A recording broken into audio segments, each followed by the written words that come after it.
শুভ সন্ধ্যা sir. আপনি কি West Bengal premises tenancy অ্যাক্টের মামলা করেন? নমস্কার, আমি শ্রী অমৃতলাল ধর, হাইকোর্ট প্র্যাকটিশনার। আমি ওয়েস্ট বেঙ্গল প্রেমিস টেন্যান্সি অ্যাক্টের উপর মামলা করি এবং অন্যান্য বিভিন্ন সিভিল মামলা করি। একটু ছোট্ট করে এখানে সংযোজন করতে চাইছি, যারা এই টার্মসটা সম্বন্ধে অবহিত নন, প্রেমিসিস টেনেন্সি হলো সাধারণ বাংলায় যাকে এক কথায় বলা চলে ভাড়াটে সম্পর্কীয় আইন। ঠিক কথা বললাম তো স্যার? একদম একদম। প্লিজ এবার আপনি আপনার বক্তব্য বলতে থাকুন। আমি এই কারণে সংযোজনটা করলাম যে যাতে এই ট্রেডের সঙ্গে যারা যুক্ত নয় তারা আমাদের সাথে কমিউনিকেট করতে পারেন, সংযোজন করতে পারেন, না হলে পুরোটাই তাদের মাথার ওপর দিয়ে যাবে।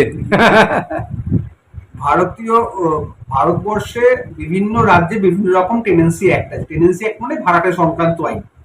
আমাদের পশ্চিমবাংলার ভাড়াটে সংক্রান্ত আইন হচ্ছে West Bengal premises tenancy act 1997। আগে 1956 এর একটা অ্যাক্ট ছিল। 1956 এর একটা রিপিল্ড হয়ে গেছে, পরবর্তীকালে 1997 এর একটা এলো, সেটা 2001 থেকে ইমপ্লিমেন্ট হলো 10 জুলাই 2001 থেকে। এটাকে বলা হয় West Bengal premises tenancy act. এই আইনের মাধ্যম দিয়েই সমস্ত রকম ল্যান্ডলর্ড টেনেন্সি মামলার বিচার হয় এবং টেনেন্সি যেটা আছে সেগুলো হচ্ছে আপ টু, যদি কলকাতা শহরে হয় মানে মিউনিসিপাল কর্পোরেশনে, তাহলে 7,000 অব্দি রেন্ট কন্ট্রোলের মামলা বা ভাড়াটে সংক্রান্ত মামলা সিটি সিভিল কোর্টে হয় এবং 10,000 এর ওপর, 7,000 এর ওপর হয়ে গেলে রেসিডেন্সিয়ালের ক্ষেত্রে তখন সেটা ওয়েস্ট বেঙ্গল প্রেমিসেস টেনেন্সি অ্যাক্টে হয় না, সেটা ট্রান্সফার প্রপার্টি অ্যাক্টে হয়। তেমনি 10,000 অব্দি কমার্শিয়াল যদি ভাড়া হয় 10,000 অব্দি, তাহলে সেটা ওয়েস্ট বেঙ্গল প্রেমিসেস টেনেন্সির মধ্যে হবে এবং 10,000 ক্রস করে গেলে সেটা ট্রান্সফার প্রপার্টি অ্যাক্টের মধ্যে হবে। এইটা হচ্ছে মেন দুটো আইন, ট্রান্সফার প্রপার্টি অ্যাক্ট আর West Bengal premises tenancy act. এই দুটো আমাদের ওয়েস্ট বেঙ্গলে চালু আছে এবং এর মাধ্যমেই সমস্ত ভাড়াটে বা লিজ এই সংক্রান্ত বিষয়গুলো বিচার বিবেচনা করা হয়। এই ব্যাপারে দর্শকদের আরো বিস্তারিতভাবে কি আপনি কিছু বলতে চান?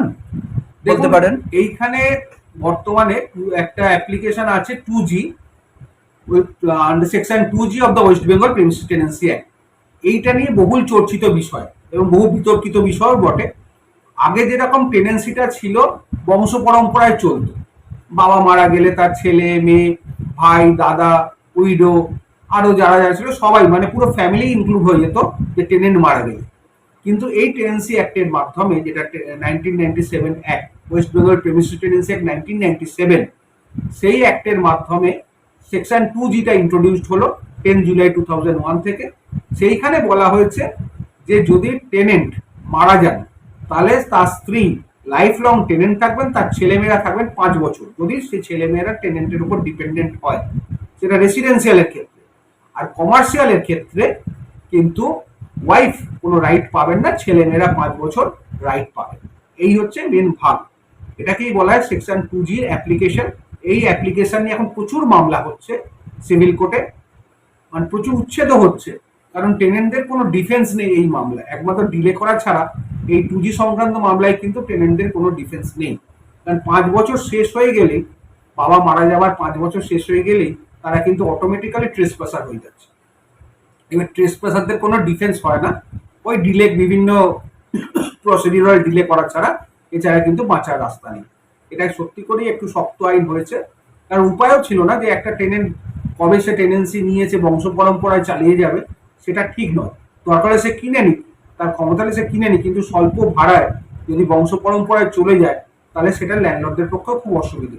কারণ ভাড়াটে এই সংক্রান্ত আইনটি West Bengal premises tenancy act 1956 যখন ছিল তখন 5 বছরে 10% ভাড়া বাড়ে, আর এই একটা যখন এলো সেখানে 3 বছরে 5% ভাড়া বাড়ে।